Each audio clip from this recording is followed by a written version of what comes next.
Gajuang chendo en migago adhi mbele gi miweche manyien. Piny Kenya biro tiyo gi omenda maromo siling bilion 91 e tero obila madhi keto kwe e piny mar Haiti. Jatend migago mar arita Kindiki olero mae nyim komiti mar od bura marango weche mag arita kwe.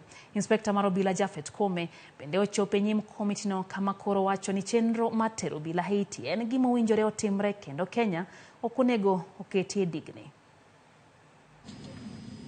It will be foolhardy to expose the country to threats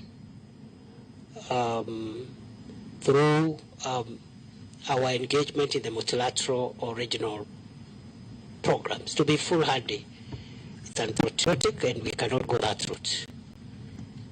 In fact, the infrastructure for our country's fight against serious and complicated crime is intact.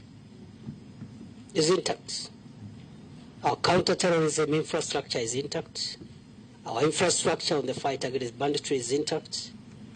And there will be no disturbance. In fact, we want to use this occasion to try and even bolster that infrastructure as we engage bilaterally and multilaterally with the friends of Kenya.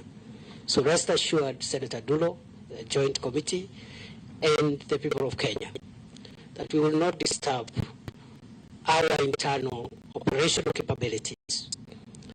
And let's leave it at that for now.